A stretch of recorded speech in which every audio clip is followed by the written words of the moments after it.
Fala, sexto ano! Sejam bem-vindos aí a mais uma aula de História, tá?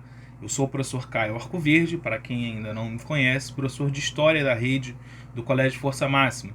E estaremos juntos aí ao longo de alguns vídeos, tá? Esse é o segundo vídeo referente ao módulo 5. Então, se você ainda não assistiu o vídeo do módulo 4 sobre pré-história, eu vou deixar o link aqui na descrição, tá? E hoje nós vamos dar continuidade, então eu quero que você pegue a sua apostila, tá? Vamos acompanhar com a apostila e hoje vai funcionar da mesma forma como na aula anterior, ok? Vocês percebem que o cenário é o mesmo, tudo é o mesmo aqui. Então eu fiz anotações para que vocês consigam acompanhar a aula, ok? Este aqui vai ser o quadro de hoje. Então eu vou aproximar novamente da tela para que vocês consigam printar ou dar um pause aí para copiar. E nós vamos dar continuidade. A aula de hoje é sobre o módulo 5, Mesopotâmia. Deixa eu centralizar aqui para vocês. Aí, ó. Módulo 5, Mesopotâmia. Tô conseguindo ver direitinho? Ó. Show? E então nós vamos seguir a partir daqui, tá? Dessas anotações. Esse esquema é o esquema que eu vou orientar a aula de hoje. Então fiquem atentos para não se perder aí na hora de acompanhar, tá? Deixa eu só organizar aqui pra gente tocar o barco. E aí, vocês estão bem, gente? Vocês estão estudando? É importante que vocês mantenham uma rotina de estudos, tá? A galera tem me marcado aí nas publicações que estão assistindo a aula. Tô gostando de ver, e lembrando que essa é só uma das formas de aula que nós teremos, ok? Nós temos essas aulas gravadas que estarão disponíveis para você através do canal da escola no YouTube e também através do portal. Então no portal, lá onde você consegue acessar os planos de estudos, lembra? Quando você baixa os planos de estudo ou vai procurar os planos de estudo para assistir, lá no portal está organizado direitinho os vídeos do sexto ano, tá? Referente às matérias e aos módulos. Então, caso você queira assistir novamente ou esteja um pouco perdido, vocês podem procurar através do YouTube ou através do portal, ok? Então fiquem atentos, eu espero que você já esteja com a sua apostila em mãos para que a gente possa começar, ok? Então, gente, a aula de hoje, nós vamos dar continuidade à última aula, que foi pré-história, e nós terminamos falando sobre o período neolítico e a idade dos metais, né? Nesse período, o homem ele aprende a domesticar os animais, ele aprende a plantar e por isso passa por um processo de sedentarização. Lembra disso? Eles se fixam à terra, eles não têm mais aquela necessidade de mudar de moradia o tempo todo. Por quê? Agora ele consegue plantar e pastorear, consegue criar os animais e dali eles tiram seus sustentos, ok? Diante desse processo de sedentarização, começam a surgir núcleos urbanos, o que nós chamamos de revolução urbana, tá? Então pequenos grupos começam a se juntar e formar grupos maiores, formando cidades. É importante lembrar aqui, não tenham a ideia de cidade como uma metrópole como nós conhecemos nos dias de hoje, tá? Com prédios, farmácias, escolas e etc. Tá? Então são cidades como grupos se unindo ali, uma formação de aldeias, tribos, se é que a gente pode falar dessa forma, né? Eu prefiro usar mais o termo de cidades mesmo, não de aldeias. Mas esses grupos começam a se organizar. E hoje nós vamos estudar sobre essa antiguidade oriental. Como assim, professor, antiguidade oriental? Os primeiros povos que começam a se aglomerar, começam a se organizar socialmente, politicamente, economicamente e militarmente no Oriente. Então eu estou me referindo a principalmente Egito e Mesopotâmia. Então na aula de hoje nós vamos estudar a Mesopotâmia, como que essa região foi povoada, como que os povos que ali viviam se organizavam, como eles se comportavam, tudo isso nós trabalharemos na aula de hoje, ok? Se você printou ou copiou o que eu passei para vocês, está escrito o começo, o contexto, a partir de civilizações hidráulicas. Gente, essas civilizações, Egito, Mesopotâmia, elas são consideradas civilizações hidráulicas por quê? Porque elas dependem de água. Eu não gosto dessa definição, ok? Porque são hidráulicas, porque elas dependem de água. Por quê, professor? Porque hoje tudo depende de água, tá? Todo mundo depende de água para sobreviver. Então, eu gosto de enfatizar a dependência que essas civilizações tinham dos rios, tá? Então, os rios da região onde eles vão habitar serão extremamente importantes. Essas civilizações, elas vivem em áreas desérticas, áreas de clima árido, tá? Então não tem muito fornecimento de água, e esses grupos vão começar a se formar primeiramente às margens desses rios, tá? Então eu gosto de enfatizar para vocês a dependência dos rios e dos canais de irrigação. Por quê? Com o passar do tempo, esses povos vão crescendo, tá? E essas cidades também. Então é importante enfatizar aqui que não vai caber todo mundo ao longo do rio, tá? E esses povos vão começar a criar canais de irrigação por dois motivos. Para que consiga levar água a uma região mais distante, tá? Onde outros povos irão habitar. E dois, para a possibilidade da agricultura. Por que esses povos se fixam ao redor dos rios? Porque o rio, ele tem períodos de cheia e períodos de escassez. Então, tem momentos que os rios vão transbordar e momentos em que o rio vai secar um pouco, vai diminuir o nível da água. Quando esse rio, ele enche, ele transborda, ele fertiliza as terras ao entorno. Então, são essas terras que esses povos vão procurar, tá? São essas terras que esses povos vão procurar se fixar, porque eles terão o fornecimento da água no rio, eles terão os provimentos ali do que o rio pode dar, então peixes, animais marinhos que eles possam se alimentar, e eles também vão aproveitar esses ciclos dos rios para fertilizar a terra e poder usar da agricultura, porque esses homens já sabem usar aí técnicas agrícolas, tá? Então essa é a importância. Esses primeiros núcleos urbanos, esses primeiros núcleos sociais vão começar a se formar então ao redor dos rios. E falando especificamente sobre a Mesopotâmia, ela está localizada na região chamada de Crescente Fértil. Na sua apostila, e aí você acompanha aí na apostila, hein? Na sua apostila,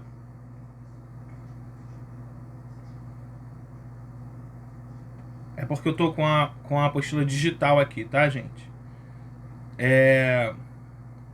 Na página 38 tem uma imagem, essa imagem aqui, ó, que eu quero que vocês foquem nela, ok? Tem uma imagem que ela mostra essa região do Crescente Fértil. Eu vou mostrar aqui para vocês, mas eu quero que vocês acompanhem pela apostila, tá?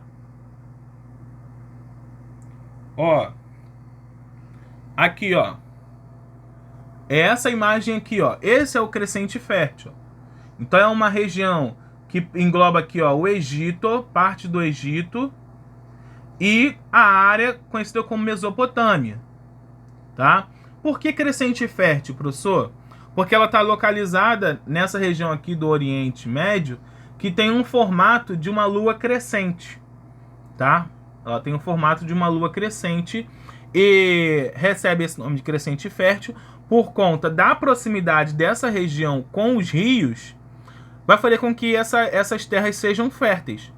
Por isso que eu estou falando, olha, percebam aqui, ó, onde essas civilizações, esses povos estão habitando, entende? Ao redor dos rios. E isso acontece tanto na Mesopotâmia como no Egito, tá?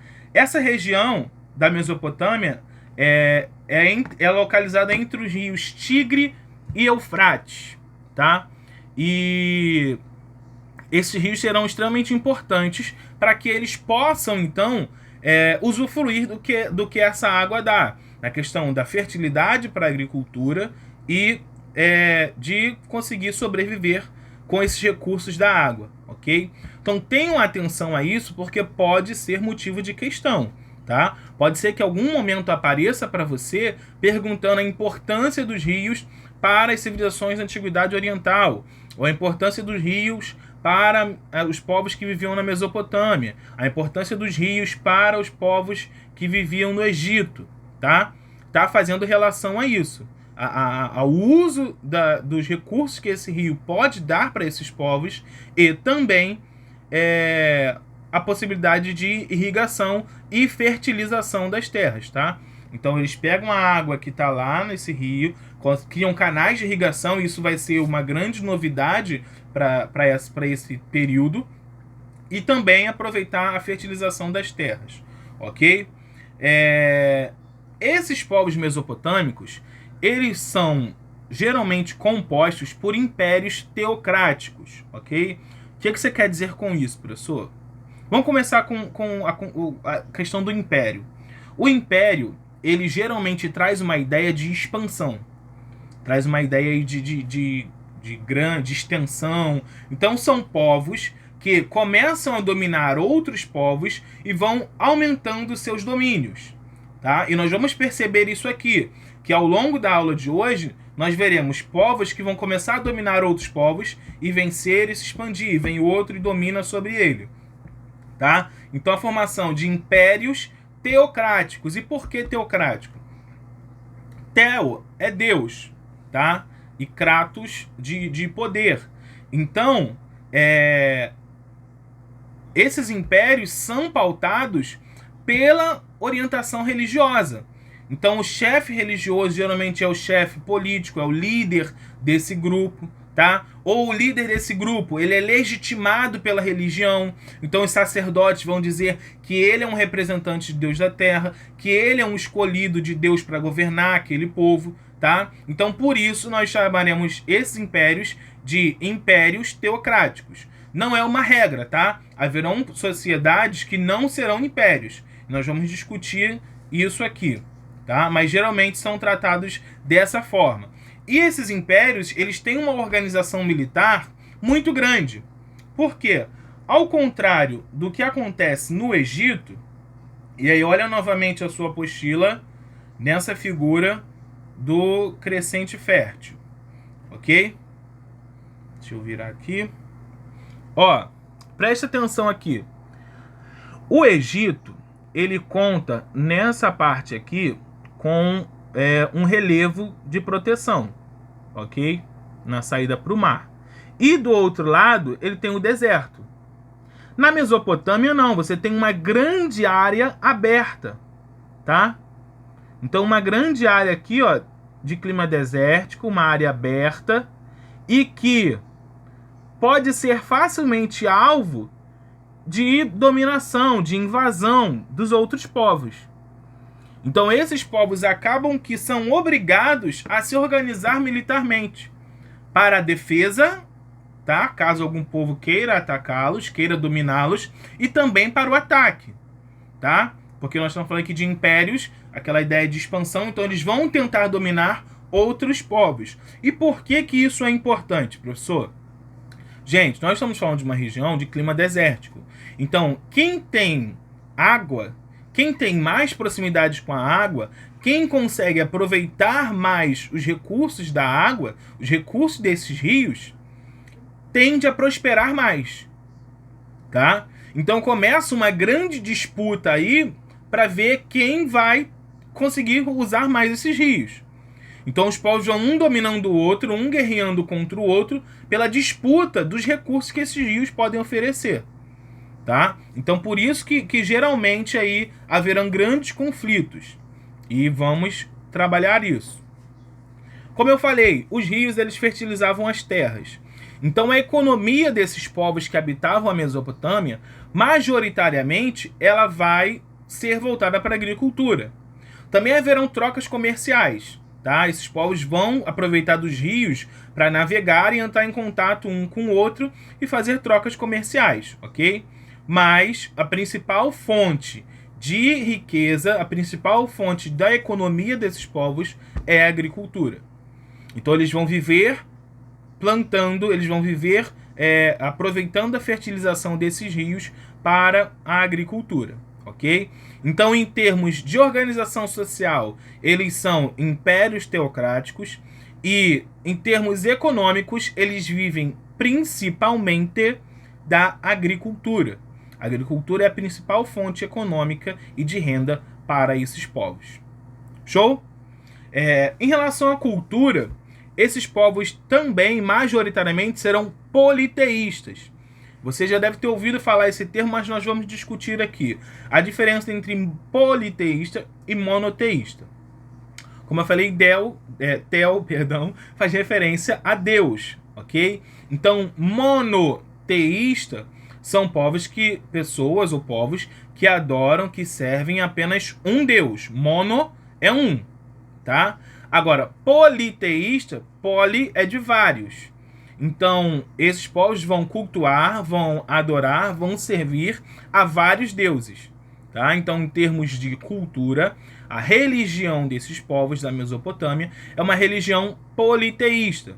Diferente, por exemplo, dos hebreus, que são povos que também habitam essa região do Oriente Médio, mas nós vamos falar em um outro momento, que adoram a um Deus só, tá? Que é o Deus cristão, o Deus da Bíblia.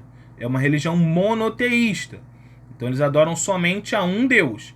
Os povos da Mesopotâmia adoram a vários deuses, ok? Diante disso, vamos aos povos. Quem são esses povos, professor? Quem são esses povos que habitavam essa região da Mesopotâmia? Nós teremos os sumérios, os acádios, os amoritas, os assírios e os caldeus, ok? Então, sumérios, acádios ou acadianos, amoritas, assírios e caldeus, ok? E aí nós vamos... eu expliquei aqui primeiro, nessa contextualização de Mesopotâmia, as características gerais de todos esses povos. Agora nós vamos trabalhar as especificidades. O que esses povos têm de diferente um do outro. Começando pelos sumérios, que são os povos aí que habitaram a região sul da Mesopotâmia. Eles não eram organizados em impérios, ok? Eles eram organizados em cidades-estado. Lembra que eu falei para vocês? Esses grupos, eles começam a se agrupar, eles começam a formar cidades, pequenas cidades, e essas cidades, elas são lideradas pelo chefe daquele local. Consegue entender isso? Então, dentro de um determinado grupo, dentro de um determinado povoado, eu tenho uma pessoa que vai exercer a liderança sobre aquela cidade. Nós falamos isso na aula passada, ok? Lá na Idade dos Metais, quando eles começam a aprimorar armas, ferramentas com o uso dos metais, eles também precisam organizar socialmente esse agrupamento, essa sociedade, tá? Então, vão surgir lideranças locais. Então, naquela região ali, tem um líder fulano.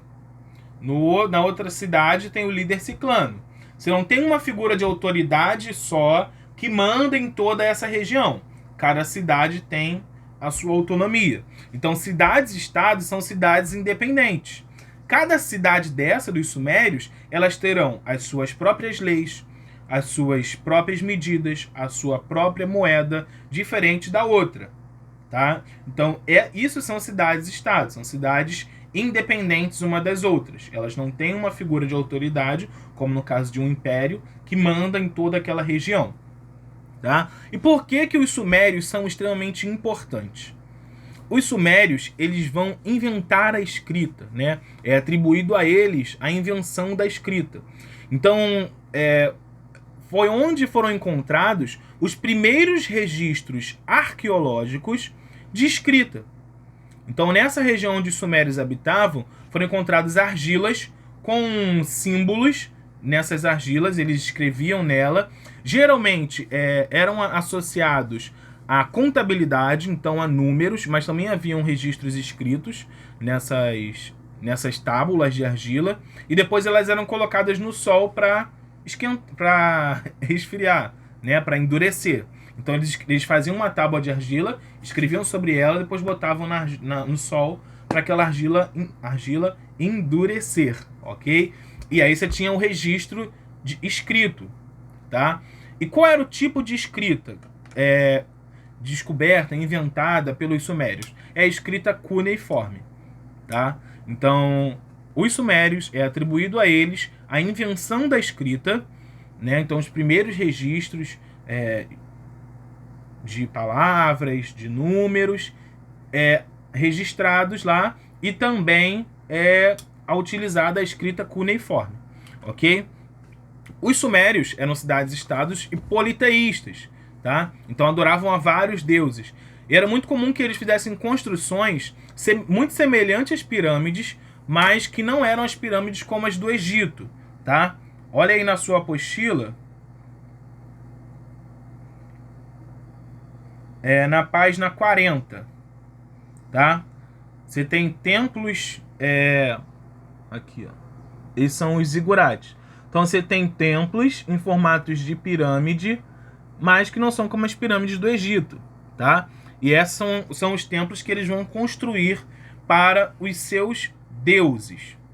Com o passar do tempo, gente, os sumérios, eles prosperaram muito. E essa riqueza atraiu a atenção de um outro povo que vivia ao norte da Mesopotâmia. Estamos falando dos acádios ou acadianos, ok? Os acádios, então, interessados nessa riqueza, interessados nessa prosperidade dos sumérios, vão invadir essa região e dominar, unificando então as cidades-estados. Lembra que eu falei? As cidades eram independentes, cada uma se mandava, tá? E os acadianos então vão unificar essas cidades e formar o Império Acadiano. Ok? Dúvidas até aqui? Diante disso, eles vão prosperar bastante, mas não conseguem expandir tanto seu território.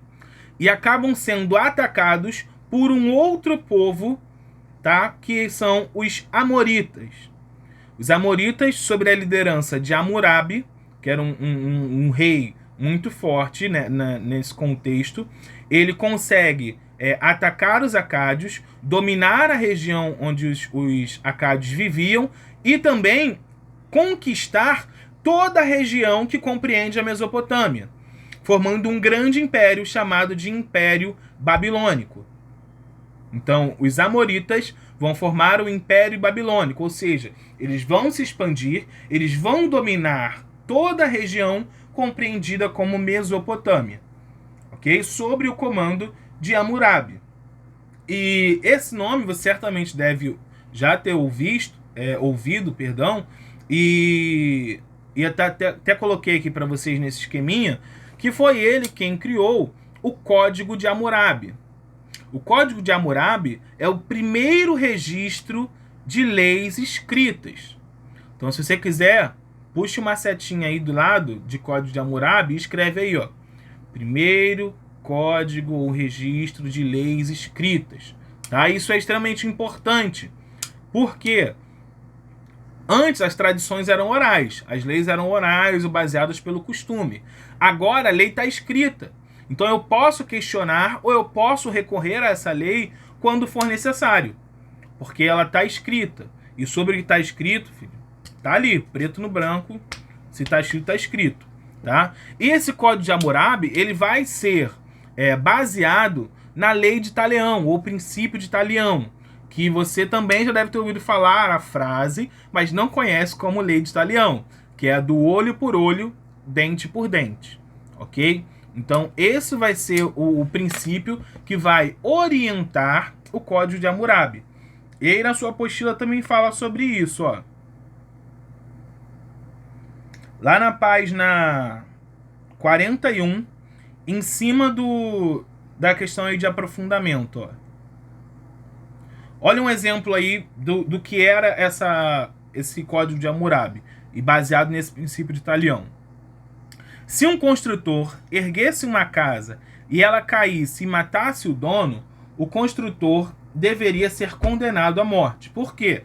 Se ele construiu a casa e a casa caiu, e matou quem morava nela, ele tem que pagar vida por vida, ok? A terceira aí, ó. Se alguém roubasse algo que pertencia a um deus ou a um nobre, devia ser morto.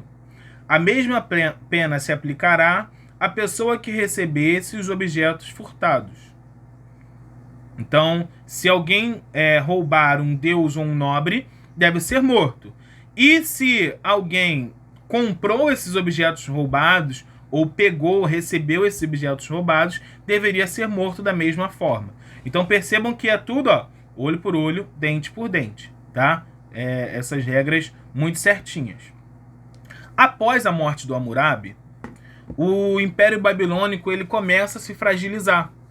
Então ele não consegue sustentar o domínio sobre toda aquela região em que eles viviam e começa a se enfraquecer.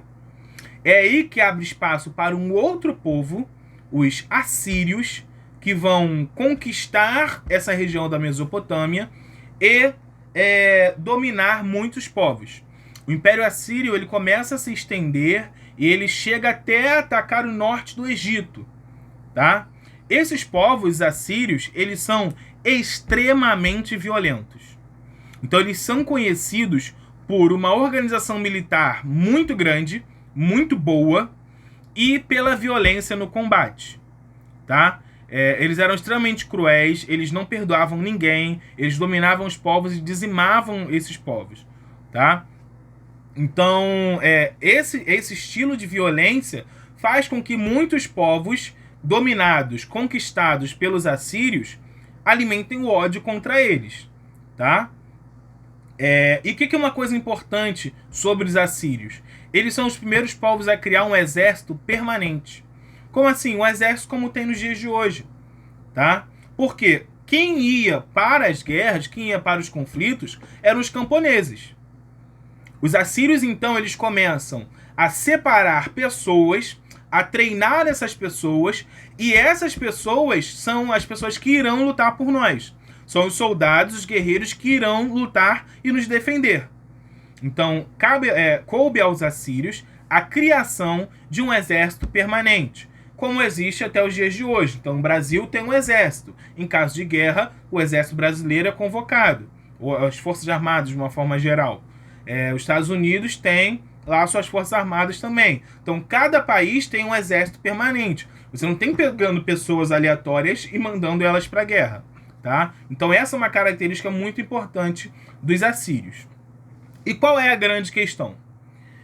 Devido a essa violência, como eu falei, muitos povos conquistados acabam nutrindo ódio contra os assírios. E quando o imperador assírio morre, esses povos aproveitam a oportunidade aí, se aliando com outros povos de fora da Mesopotâmia, para derrubar os assírios, ou se tornarem independentes, saírem do domínio assírio. Diante desse enfraquecimento do Império Assírio, outro povo chega ao poder. Outro povo consegue aí dominar e conquistar boa parte da Mesopotâmia, que são os caldeus. Ok? Os caldeus vão fundar o segundo império da Babilônia. Então tenham atenção a isso. O primeiro império da Babilônia foi fundado pelos amoritas. O segundo império babilônico, o segundo império da Babilônia, foi fundado pelos caldeus, tá? Então, primeiro império babilônico sob a liderança de Hammurabi. E o segundo império babilônico foi sob a liderança de Nabucodonosor. Ok? Nabucodonosor é um importante líder que vai dominar boa parte da Mesopotâmia. E é nesse contexto que acontece a conquista sobre os hebreus, tá? Então, talvez você está ouvindo esse nome, Nabucodonosor, você já deve ter ouvido falar sobre eles na Bíblia, tá? Esses povos vão dominar os hebreus e vão, durante muito tempo, governar, né? O cerco da Babilônia. Vão dominar os hebreus durante muito tempo, tá? E outra construção importante que é atribuída a esses povos, ao povo do segundo Império Babilônico, perdão, aos caldeus, é a construção dos jardins suspensos da Babilônia, tá? Então eram jardins exuberantes, muito bonitos, que demonstravam aí também o poderio, a prosperidade desse império, ok? Tendo conceituado cada um desses povos, nós vamos revisar aqui de uma forma geral e encerrar nossa aula de hoje, tá? Então, Mesopotâmia, habitada por civilizações hidráulicas que tinham aí a dependência dos rios e dos canais de irrigação. Então, civilizações hidráulicas têm dependência dos rios e dos canais de irrigação. Dos rios para quê, professor? Para fertilizar a terra, tá? Então, a cheia do rio transborda, fertiliza a terra e prepara ela para a agricultura, para ser plantada. Localizada entre os rios Tigre e Eufrates, naquela região do chamado Crescente Fértil, é composta por impérios teocráticos, onde há uma grande busca por expansão, por dominar essas terras férteis. Então, quem domina ela primeiro, ou melhor, vai se valendo um povo sobre o outro. E são povos que vivem da agricultura, tá? Então, aproveitam, como eu falei, da cheia dos rios para a agricultura. E, majoritariamente, são politeístas. Então, adoram a vários deuses, ok? Gente, qualquer dúvida que tenha ficado, vocês terão a aula ao vivo, tá? E lá vocês podem, através do chat, colocar as suas dúvidas. Tentem resolver as questões, tentem aí, se não entendeu, assistam a aula novamente, voltem em algum momento, tá? E nos vemos na próxima aula. Um forte abraço, hein?